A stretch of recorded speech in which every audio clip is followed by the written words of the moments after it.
दोस्तों UPSC CSAT 2025 में पूछा गया एक ऐसा सवाल जिसमें एक नए टाइप का ऑप्शन भी हमें देखने को मिला।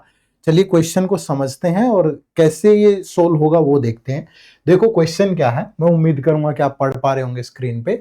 ए question is given followed by two statement 1 and 2। Consider the question and the statements and mark the correct option. Question क्या है कि what is the smallest one digit number having exactly 4 distinct factor, कि एक ही digit का number है, smallest बताना है जिसके एग्जैक्टली सिर्फ 4 ही फैक्टर हो। ठीक है जी। अब वो स्टेटमेंट 1 क्या कह रहा है कि 2 is one of the factor, कि 2 उसका फैक्टर है, और 3 is one of the factor, 3 उसका फैक्टर है। तो which one of the following is correct in respect of the above question. एक बात बताओ, जो 1 डिजिट के नंबर है वो क्या होते हैं? 0 1 2 3 4 5 6 7 8 9। ठीक है।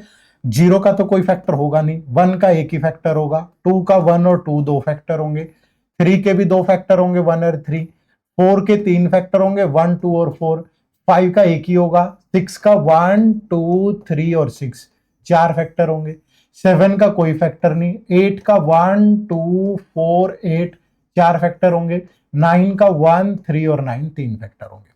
ठीक है। अब अगर मैं ये स्टेटमेंट ना भी पढ़ूं, इन दोनों स्टेटमेंट को, तो मुझे क्या बताना है? स्मॉलेस्ट। तो अब मेरे पास 1 डिजिट के दो ऐसे नंबर हैं जिनके 4 फैक्टर है एग्जैक्टली, वो 6 है और 8 है, लेकिन इनमें स्मॉलेस्ट कौन है? 6 है। तो मुझे इस बात की जरूरत ही नहीं पड़ेगी कि उसका 2 फैक्टर है कि 3 फैक्टर है, मैं सिर्फ क्वेश्चन पढ़ के भी उसका आंसर कर सकता हूं ना। समझ रहे हो? तो दैट इज वाई यहां पे जो आंसर था वो ऑप्शन नंबर डी था, कि the question can be answered even without using any of the statement, कि क्वेश्चन को बिना किसी स्टेटमेंट का यूज किए भी आंसर किया जा सकता था। समझ रहे हो? तो कई बार भावनाओं में बह के हम अच्छा 2 भी है 3 भी है कि दोनों है, चलो लगा देते हैं। तो थोड़ा समझदारी का परिचय ऐसे सवालों में आपको देना है। ठीक है। ऐसी बहुत सारी वीडियोज आपको इंतजार कर रही है इस चैनल पे, या आपको मैथ रीजनिंग इंग्लिश बिल्कुल बेसिक से पढ़ना है तो प्लेलिस्ट का ऑप्शन खोल के पढ़ लीजिएगा, सीसेट में आपकी बड़ी हेल्प हो जाएगी। और इस चैनल को सब्सक्राइब जरूर कर लीजिएगा। अगर आप एक लाइक और कमेंट भी करेंगे तो वो चीजें हमें भी मोटिवेट करेगी। आप सबका बहुत बहुत शुक्रिया। Thank you very much. जय हिंद, जय भारत।